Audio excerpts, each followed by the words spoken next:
Hello! So we're in a slightly different location. I'm going to see if the lighting is any better in this area versus the other one, but I can't tell. The video looks really kind of grainy. So hoping everything ends up okay. It'll be a few weeks before I go back to school, and then we'll be in an entirely different location, so there won't be consistent video areas and qualities, and I think that that's fine for a YouTube channel with 12 subscribers that's just starting out. Thank you, by the way, for those of you who did subscribe. I'm super excited. I want to do a lot of different like witchcraft talks and things like that, as well as D&D. So we're gonna see where it goes. So thank you for listening to me speak for about 20 minutes, because that seems like a long amount of time, but I am really into the style of YouTube video that's coming out now, where you can just like sit with some coffee and tea and just feel like you're hanging out with someone, and that's really what I hope to emulate in my channel, so I hope that you guys enjoy that. Maybe in the future I will actually have coffee and tea and we can just chill. So that's what's going on with that. I got my ear pierced. I finally have all 7. I don't know if you can see them that well. I did post a picture of it for those of you who follow me on Witchcraft Cafe, which I have on my Tumblr, for those of you interested. But yeah, I have 7 piercings on my right ear now, which is a tribute to the 7 archangels in Catholicism, because I've really always been deeply spiritually connected to archangels and guardian angels.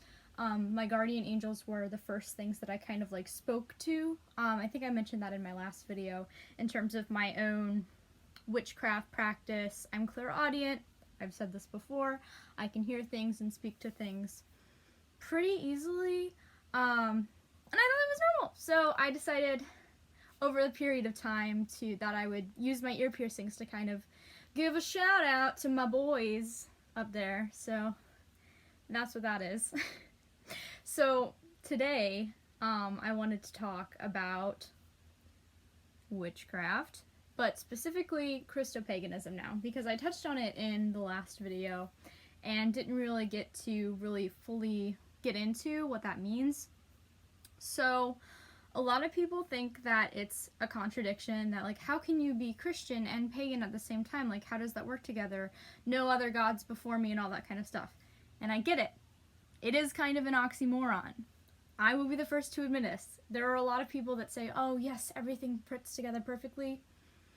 I'm not really a person that believes that. I think a lot of religion and spirituality is just about feeling it out. It's about where you are, and it's about what you believe.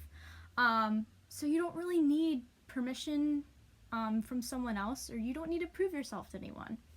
So that's where I am. So today, we're just talking about me.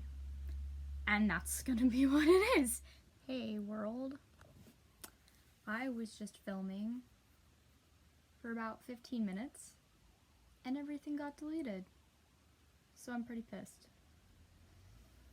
But we're gonna get through it and we're gonna start over again. So hopefully, if my iPad doesn't keep crashing, because I'm filming on an iPad right now because I don't have a real video camera, would love to get one. We'll see if this works. So, today, what I was talking about, before everything got deleted, was Christian witchcraft and Christopaganism and my experience with them. A lot of people, I feel like, have this kind of struggle when they start learning about these kind of things. There's a lot of fear involved, and there's a lot of questioning, and I think that's a really important part of the process to go through. So if you happen to be someone who is interested in either of those things, but is a little scared about getting started, or doesn't really know what to do, or doesn't know if it's right for them, maybe me sharing my story will help you. I hope it does. That's why I made this channel. So we're gonna talk about Christopaganism again, because my video got deleted. So, I already talked about kind of my journey into calling myself a witch, and that was great. That was really cool. That actually ended up being super, super empowering and a really good process, as I have talked about before, as I am doing my thesis on. However, for the first part of it, I was like, okay, now that I've got that squared away, like, that's what I'm doing. I knew from my experience in communities on Tumblr and other online forums that, like, Christian witches were a thing. So I was like, okay, that's cool. Because, again, witchcraft is a practice. It's not a religion. It's not, like, it comes with a specific set of beliefs. So you can basically apply it to any religion because it's just about doing rituals. So I was like, okay, I'm just gonna be a Christian witch. I'm just gonna work with the Christian God, the Abrahamic God. I use those interchangeably. I probably shouldn't because three religions have the same God. But if I say the Christian God, no, I mean the Abrahamic God. So, because monotheism, bro. So,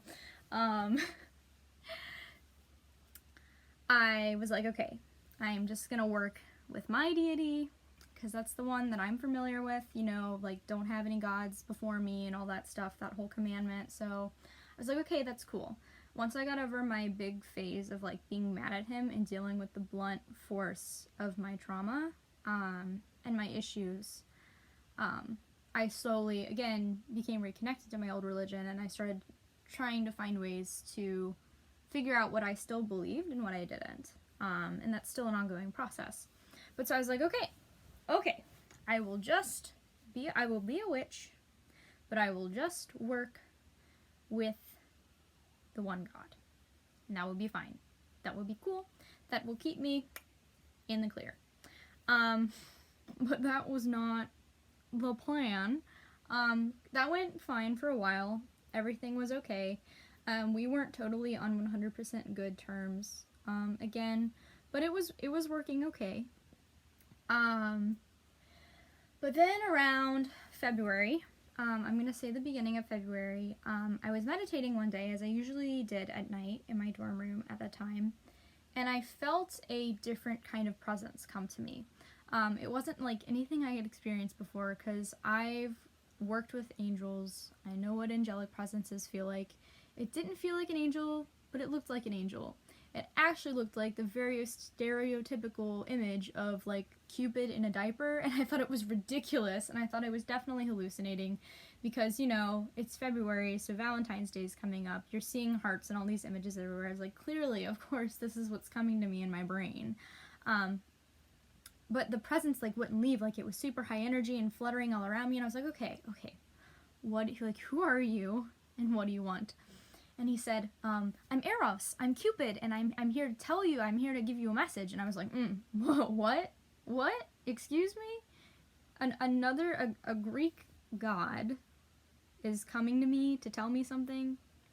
I thought that was really weird.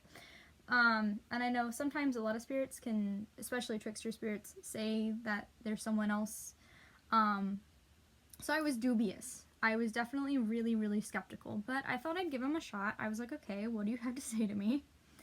And he said, I'm just really, really excited for you, and I'm just here to give you kind of like a forewarning of what's gonna happen. But he was being really vague, so again, I wasn't really 100% sure if this was like a legit thing, but he seemed like he just wanted to like get a taste for my energy or my presence or something, and he was just gushing on and on about how excited and happy he was for me, and I was really confused because this was still a really difficult part in my life. So I was like, why do you care, and why are you so happy for me when I am suffering immensely? So I didn't really know what he wanted or what was going on, and then he just left, and that was it. I didn't know what to do. And I remember, because I hadn't been focusing on anything specific when I was meditating, and I just, like, looked up, like, as if God was, like, right there, and was like, that was weird, wasn't it? And he was like, yeah, guess so. And that was, like, it. But, like, a week later, I thought that was the last of it. I thought it was just, like, a weird thing. I was like, okay, I've talked to other trees and plants and spirits and stuff. It's just one of those things. A week later, I get a much, much bigger presence. It is big and pink, and it kind of felt like being poofed in the face with a bunch of perfume all at once. And I knew instantly that it was Aphrodite. Like, there was no question about it. This bitch was Aphrodite. And I was kind of like shocked because I didn't know what to do with it because it was such a big and powerful presence all at once and overwhelmingly pink.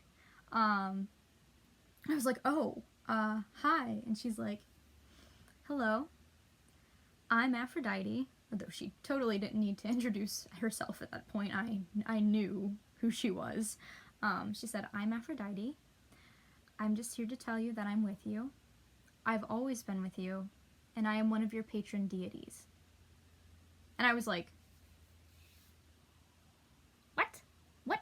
Deities? Multiple? Multiple? Multiple? I don't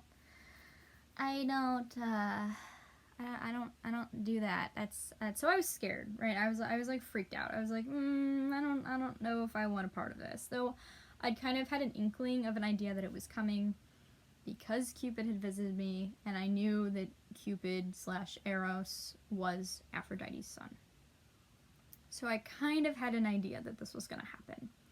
And I've always been intrigued with Aphrodite as a goddess, but never to the point where I wanted to communicate with her, but here she was. So I was like, step back in my mind. It was like, okay, no, I need to deal with this. Like, I'm freaked out. I'm freaked out right now. And I took a moment to myself, and I was like, I looked up to God, who was the one that I was originally praying to when all of this started and meditating with. And I was like, is this okay? Like, am I allowed to be doing this right now? And I was so scared.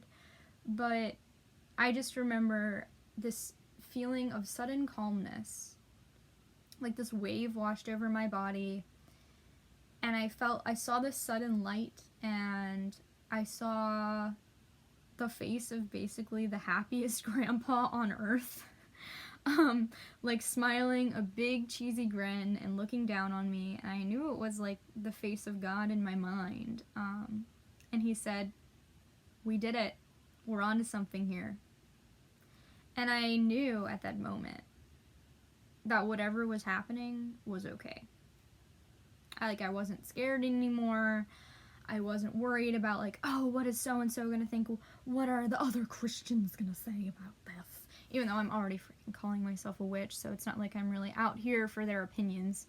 But there's always that nervousness that comes with being a cradle Catholic, of like that you are definitely going to hell because everything that you do is bad.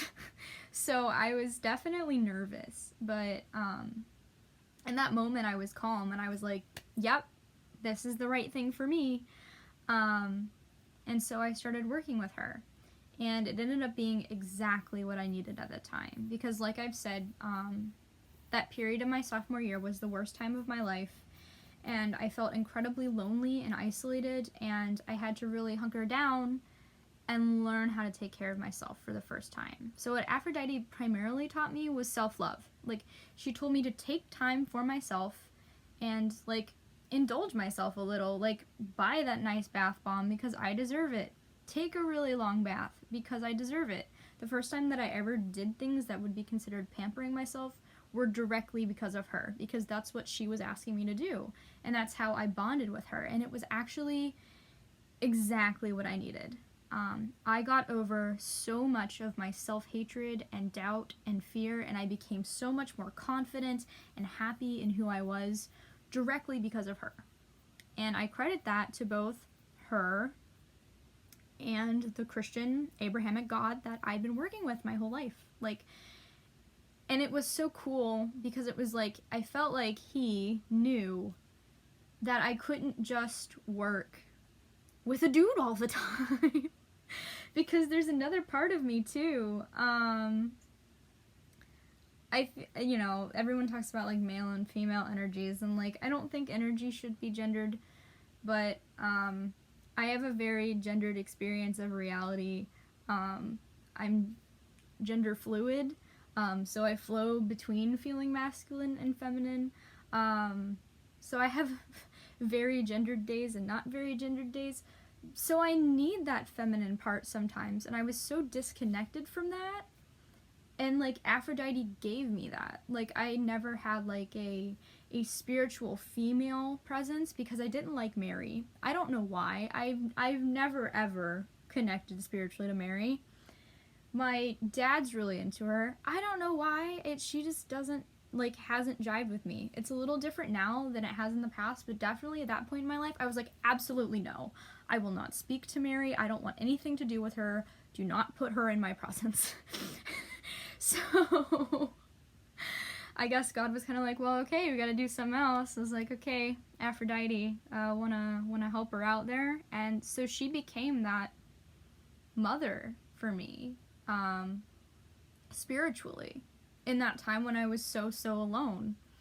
And that was really cool. That was so cool. So I had such a great time with that. So that was working with Aphrodite, and I haven't worked with her as much recently, though I probably should get back on it. But even though I'm not working with her as much as I have, I still have parts of my altar that are dedicated to her if she wants to hang out. I used to leave offerings out for her. I'd like leave strawberries or some honey, and now that I'm 21, or I'm older than 21 now, but when I turned 21 I was like so excited because I was like, oh my god, I can offer wine to Aphrodite. Like it was a big deal in my life. I was so excited, and that was really fun. So I'm really thankful that that happened to me. So if there are any other Christian witches or Christopagans who feel like that might be the path that they're being called on, I feel like it's good to have that concern and that fear and that doubt, but I think that means that if you're feeling like that your intentions are in the right place, and you don't need to worry. I did take a lot of time thinking about it and meditating about it and trying to figure out what was right for me and what wasn't, and you should still do that. Like, get through that process however you need to, but also know that sometimes, like, that's just where you wind up, and that's okay. Like, we're all just making this up anyway, and that's my philosophy. Regardless of what anyone else says, all of my research and studies show that we put our own meaning in reality. So if you think Aphrodite is calling you to hang out with you, but you've been worshiping the Christian God for most of your life, just see what happens. It might bring you closer to that other god, because that's exactly what it did for me. Like, again, that healing that I did with Aphrodite helped heal this spiritual rift that I still suffer from, but 100% it's better because of her. So that's cool. So that's how I became a Christopagan. And that's what that is. You know, there's all sorts of stuff in the Bible about, oh, don't have any other gods before me, but to me, it's not like I'm putting my priority on a different thing, because, like, a lot of people use the example of, like, money. They're like, money can be a god that you put before God, and that's wrong. It's still about my spirituality. It's still about that spiritual growing. And I guess I'm kind of like, is it animist or pantheist? I don't know, one of them where you kind of believe that spiritual life and energy is in everything. That's always been me anyway.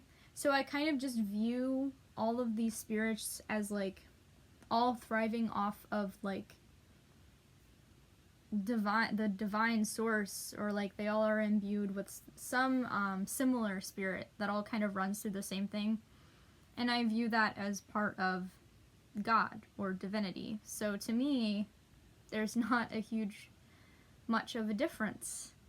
A lot of people have also, I've talked to other Christian witches and Christopagans who say that it's more tiered.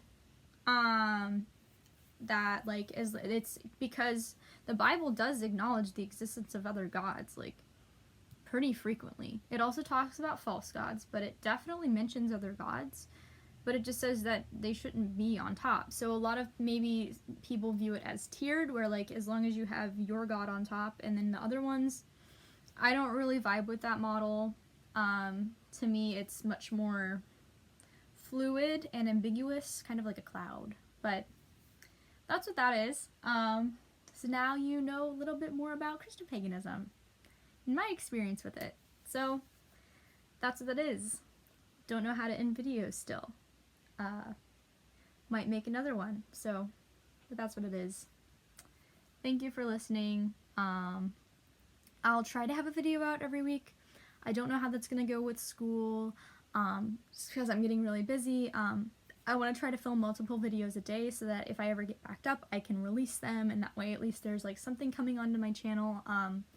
But let me know your guys' experience. Have you ever had some kind of like spiritual calling, something that you believed in that seemed like it was wrong, but for some reason you totally felt like that was the right thing to do? Because that's been my whole life experience. Basically everything in my brain that I'm like, no, I absolutely will not ever do that, is exactly the places that I keep getting poked by spirit to go to. So, it's always stepping out of my comfort zone for me, and that's been both a blessing and a curse in many instances. So let me know if you've ever had an experience like that. I'd love to hear about it. If there's any other questions or things that you want me to talk about on this channel, just let me know, because that's what I'm here to do, is talk. So many people, when they find out that I'm a witch, just have like so many questions, and like they want to know, and like that's kind of just what I want to come here to answer and what I want to talk about, because I'm also doing a whole thesis on it, so I feel like I should be able to get pretty good talking about it. So alright, thank you so much for watching. Until next time, stay witchy.